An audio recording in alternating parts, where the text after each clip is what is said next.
Yeah. Jesus, you're my everything, yeah. My everything is you, Lord. Yeah. Oh, oh, oh, oh, oh, oh. Bonjour à tous, bienvenue dans ce nouveau numéro de notre émission Je veux comprendre. Aujourd'hui, nous allons chercher à comprendre pourquoi les prières ne marchent pas. Bon nombre de personnes prient, mais finalement, ils n'ont pas de résultats. Quelle est la cause? Nous sommes avec notre devancier, notre papa aussi, pour comprendre cette question-là. Papa, bonjour. Bonjour. Pour ceux qui ne vous connaissent pas déjà, j'aimerais que vous vous présentez à eux. Théophile Koudawa, chrétien céleste. Merci. Papa, qu'est-ce qu'une prière? Qu'est-ce qu'une prière? Prière, oui. La prière, prière, c'est l'adresse à Dieu. Ouais, c'est ça la prière. À tout moment. Il faut, si tu as un problème, faut prier. Tu auras la solution à ton problème. Ou alors tu ne pries pas. Si tu pries, tu auras la solution. Il faut prier, il faut prier circonstanciellement. À quel problème, je prie, oui.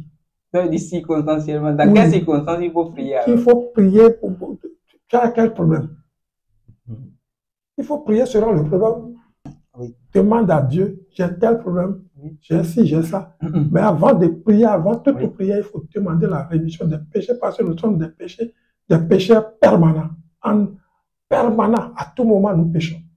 À tout moment, tu pêches. Tu finis de prier, tu te lèves, tu fais un pas, et bam, tu piétines une fourmi.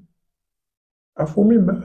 Oui, c'est un péché aussi. C'est un péché. Ok. C'est toi qui l'as tué. Tu demandes la permission à Dieu.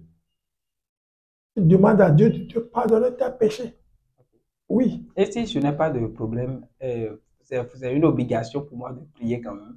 Est-ce qu'il faut toujours avoir des problèmes avant de prier? Tu connais des gens qui n'ont pas de problème sur terre? Ça peut exister. Tu en connais? Bon, un enfant de 5 ans maintenant, lui, il n'a pas de problème. Un enfant De 5 ans, lui, n'a pas de problème. Qui te dit qu'il n'a pas de problème? Ses parents ont des problèmes. Oui. Mais le parent s'agenouille, il prie, demande la croissance de l'enfant. Ok. Mais l'enfant, 5 ans, l'enfant ne peut pas prier, lui n'a rien. Mais ses parents sont là, ils demandent la prière pour lui. Tu pries pour ton enfant, pour ton frère. Tu as un problème. Tout le monde a des soucis en permanence.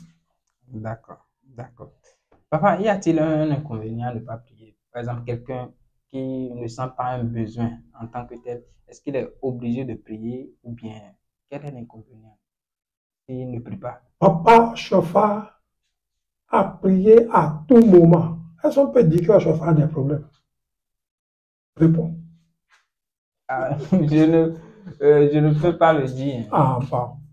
Papa a prié à tout moment. Il est là.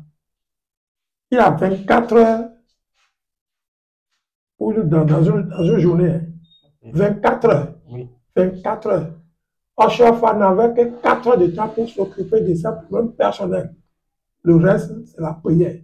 En train de prier pour les fidèles, pour les enfants de Dieu, pour tous ceux qui s'appellent enfants de Dieu. Il prie pour eux, il prie pour toute la terre. C'était la mission de Chauffard. C'est ce qu'il faisait. Et il a dit, de son vivant, mes enfants, ce sont les chrétiens célestes. Mes enfants, ce sont les chrétiens célestes. Les enfants que j'ai là, charnellement là, ce sont mes frères et mes femmes, ce sont mes sœurs. Les vrais enfants que j'ai là, c'est les chrétiens célestes. Et c'est pourquoi ils prient pour nous à tout moment. Si tu es là à dormir sur tel laurier, tu vas dire que Dieu n'existe pas. Dieu existe. Donc pour voir l'existence de Dieu, il faut prier. Il faut prier à tout moment. Il a dit 7 jours, 7 prières journalières. Je t'ai dit ça la dernière fois. Oui. 7 prières journalières. Il faut le faire. Il faut faire la prière. Ce que nous faisons ici, c'est déjà la prière. Je voulais prier quand tu es arrivé. Je dis, c'est aussi la prière. On prie tous les jours. Priez sans cesse. Prions sans cesse à tout moment. Si tu ne pries pas, tu vas dire, et pourtant je suis dans l'église du christianisme. Tu es dans l'église du christianisme, c'est là que tu pries. Tu ne demandes rien. La nuit, tu vas te coucher. Le lendemain, tu te réveilles. Tu ne fais même pas la peine de dire merci Dieu pour m'avoir réveillé. Non. Et tu veux quoi? Et tu vas des fois. Et puis à des moments donnés, tu as posé une question. Il faut attendre des problèmes avant de prier. C'est mettre Dieu à son service. Et c'est pas bien. Il ne faut pas mettre Dieu à son service. Il faut prier à tout moment. Prier à tout moment. Qui sait ce qui va arriver d'ici là? Dans une minute, qui sait ce qui va arriver? Personne. Hein? Personne. Il faut prier. Il faut prier à tout moment. La prière est obligatoire. Jésus-Christ, dans son agonie, a prié. Et il s'est éloigné de ses fidèles, des fidèles. Hein? Il s'est éloigné des fidèles pour aller prier. Il prie. Il revient les voir. Ils étaient en train de dormir. Il les a réveillés. Les amis, priez pour que le Satan n'ait pas raison de vous. Il les a réveillés. Ils ont dit d'accord. Ils se sont réveillés. Devant lui, parce que le chef est là. On s'est réveillé devant lui. On fait semblant de prier. Lui, il s'éloigne de quelque part pour aller prier au mont des Oliviers. Il priait, il a prié. Le sang, la sueur de Jésus-Christ qui courait de son front là, c'est comme des grumeaux de sang. Tu sais ça? Oui. C'est comme des grumeaux de sang qui tombaient à terre. Oui. Il revient voir les fidèles. Ils étaient en train de dormir. Il dit, je vous ai dit de prier. Priez sans cesse. Sinon, le Satan aura raison de vous. La prière a une puissance. Jésus, dans son agonie, qu'est-ce qu'il a fait? Il n'a pas fait autre chose, c'est la prière. Il a prié, il dit, Seigneur, j'ai accepté cette mission. Mais c'est difficile, ce que je vois devant moi là, c'est difficile. Si tu peux l'enlever, vraiment ça me fait plaisir. Mais pas ta volonté, pas ma volonté, que ta volonté soit faite. Pour avoir dit ça, Dieu a écouté sa prière. Il a envoyé un ange du ciel pour le fortifier davantage. Il a pu affronter sinon il ne pouvait pas. S'il n'avait pas prié, il ne pouvait pas aller échouer. Voilà, c'est ça la prière. Merci beaucoup. Papa, beaucoup de personnes savent que prier, c'est une bonne chose. Mais les gens n'ont pas la motivation en quelque sorte. Et il y a des prières qui ne s'exaucent pas. Je ne sais pas, mais je vais vous demander, est-ce que toutes les prières sont exauçables? Non, toutes les prières ne seront pas exaucées. Je t'ai déjà répondu à cette question. Si tu pries mal, si tu pries pour détruire l'autre, oui. Tu veux que Dieu exauce ça? Tu pries pour aller voler, pour que Dieu te protège dans le vol. Et si je demande bateau, par exemple, ou bien voiture? Qu'est-ce que tu veux faire avec un bateau? Je veux rouler comme les autres? Bateau, mais ce n'est pas pour toi. Dieu nous a envoyés sur terre avec une destinée. Oui. Tu es venu avec quelque chose. Il te faut quelque chose. C'est pour ça que tu es venu. Tu n'es pas venu pour avoir bateau. Non. Tu n'es pas venu pour être malheureux. Mais ce n'est pas bateau qui va te faire, qui fera de toi un homme heureux. Ce qui te fera de toi un homme heureux est là pour toi. Tu demandes la volonté de Dieu. Tu demandes le bateau. Et Dieu te donne une bicyclette. Tu dis que ce n'est pas bon. Oui, c'est pas la même chose. C'est pas la même chose. C'est pas ce que toi tu veux, non? Oui. Mais c'est ce qu'il te faut. C'est ça qui va t'amener voir ton bonheur qui est là-bas, qui est devant toi et que tu ne vois pas. C'est la bicyclette que tu vas tomber sur ta richesse. Sur ta richesse, c'est la bicyclette que tu vas tomber dessus. Ce n'est pas le bateau. Tu demandes le bateau. Tu demandes des véhicules. Tu demandes des maisons. Non. Est-ce que c'est pour toi? Si c'est pour toi, Dieu va te donner ça. Si ce n'est pas pour toi, tu ne l'auras pas. Tu n'auras pas ça. Tu auras ce qui est destiné. C'est ça que nous devons comprendre. Okay. C'est très important. Je prie pour que, il faut que la volonté de Dieu soit faite sur moi. Je prie pour que la volonté de Dieu soit faite sur moi. Oui. Maman, est-ce qu'il y a des stratégies de prière ou bien des manières par lesquelles on peut prier pour que le prière soit exaucée, pour que le prière soit efficace? Oui, quand tu es en train de prier, il faut t'oublier complètement. Il faut t'oublier. C'est pour cela que Dieu a demandé à Chauffard, va dire à mes enfants, quand ils prient, ils n'ont qu'à fermer les yeux. Tu fermes les yeux pour prier parce que c'est en fermant les yeux qu'on voit. Tu fermes les yeux, tu pries, tu ne vois personne qui va t'importuner. Parce que si tu as les yeux ouverts, tu verras des choses. Là, tu n'es plus concentré. Il faut être concentré, s'oublier complètement et prier. Moi, je suis à l'église et puis on prie. Personne ne viendra me toucher pour me dire, il y a ça fait. Je ne te réponds pas.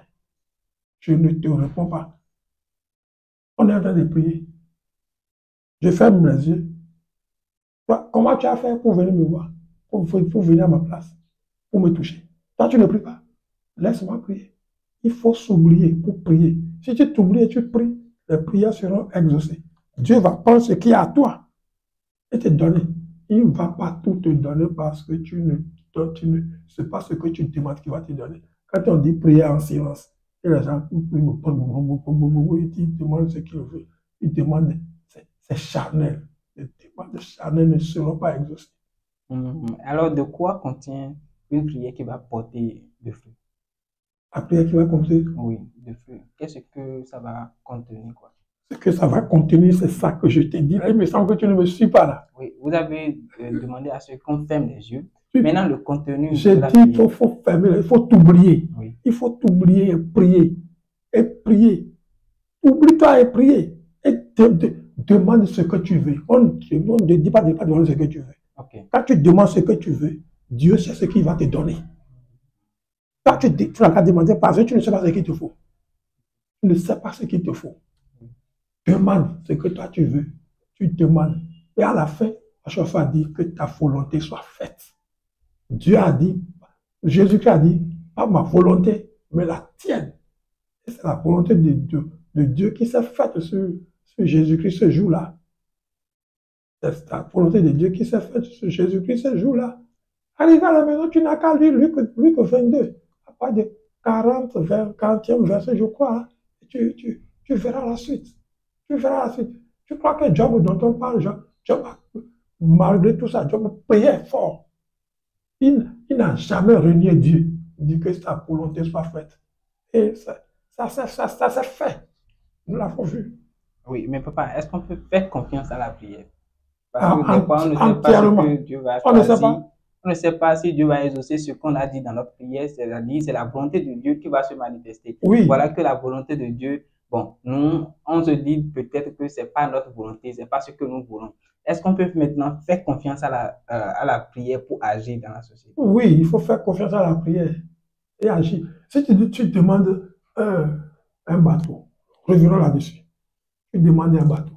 Oui. Dieu voit que le bateau, ce n'est pas ce qu'il lui faut. Tu demandes une belle voiture. Il dit, ce n'est pas ce qu'il faut pour qu'il soit heureux. Tu demandes une maison, des maisons. Il dit, ce n'est pas ce qu'il faut pour qu'il soit heureux. Je vais lui donner ce qu'il faut. Je lui donne une bicyclette. Tu prends la bicyclette. Oui. Tu vas, tu roules. Tu tombes sur de l'or. C'est fort. Hein? C'est fort. C'est fort? Oui, les hommes font fort. Ah, c'est toi-même qui l'a dit. Oui. C'est fort. C'est sur ta bicyclette que tu tombes sur de l'or. Une mine d'or. Tu descends, tu regardes. De gauche à droite, il n'y a personne. Et Dieu dit ramasse. Ramasse. Tu ramasses. C'est pas plus que le bateau. Oui, oui. C'est plus que la voiture. Oui, c'est plus que la maison. Oui, c'est plus. Qu'est-ce que tu veux encore? C'est ça. Il y a un monsieur là. Un couple. La dame est venue épouser un monsieur. C'est une dame que des jeunes ont discuté ensemble. Mais c'est celui-ci qui a eu le dessus. Elle l'a aimé plus et ils se sont mariés. La galère a commencé.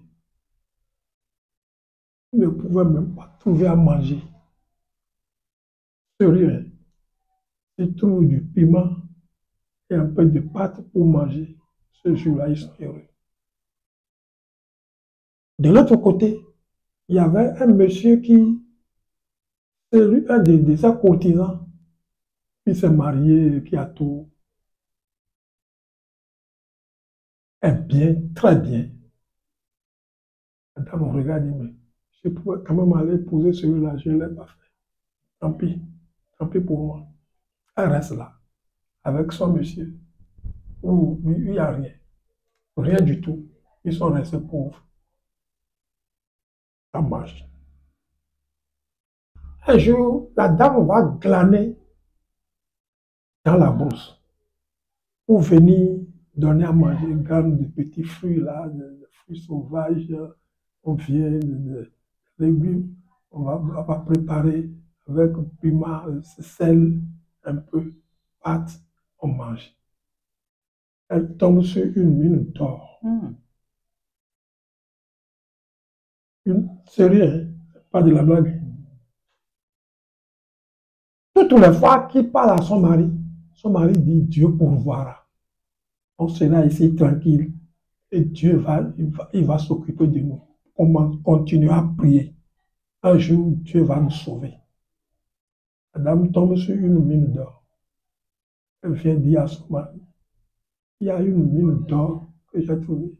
Viens, on ira ramasser et devenir riche.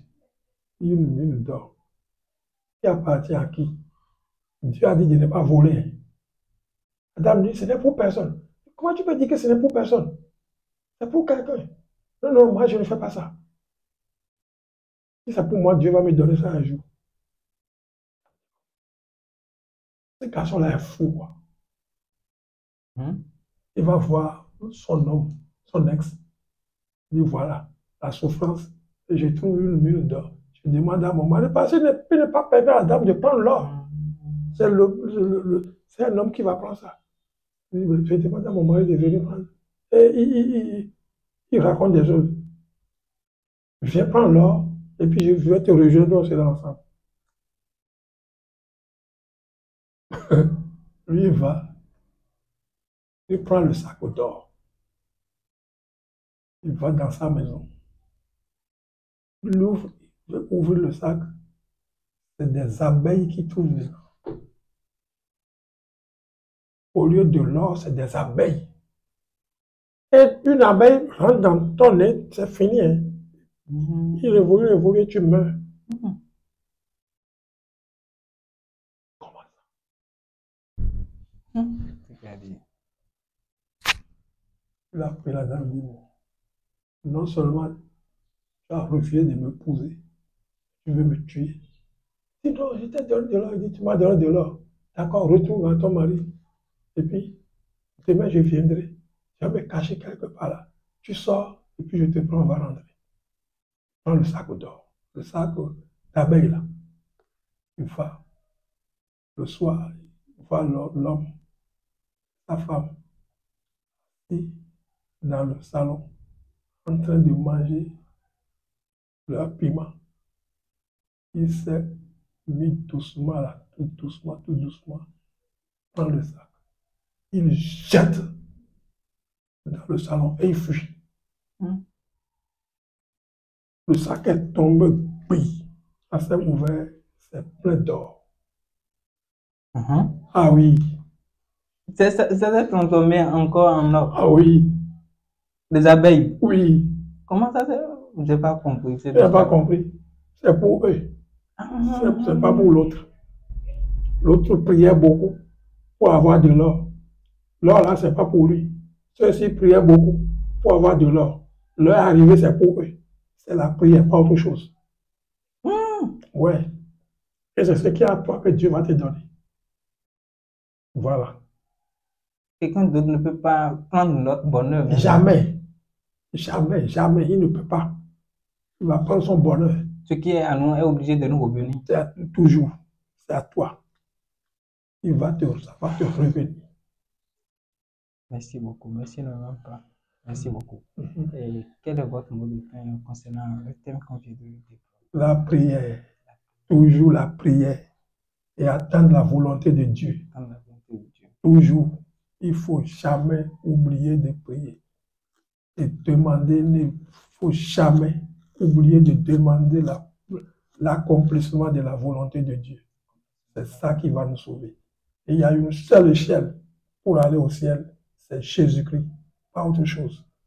Quelqu'un te dit qu'il y a autre chose à faire, dis non. C'est Jésus-Christ, Jésus-Christ seul. C'est lui seul qui peut faire ça. Merci. Merci, merci énormément. Merci, je suis très content de faire cette interview avec vous. Nous sommes à la fin de cette émission. Prenez bien soin de vous. À la prochaine pour les autres épisodes. Ceci TV, c'est la lumière de la parole. C'est la vérité. Suivez-la. Merci. À la prochaine.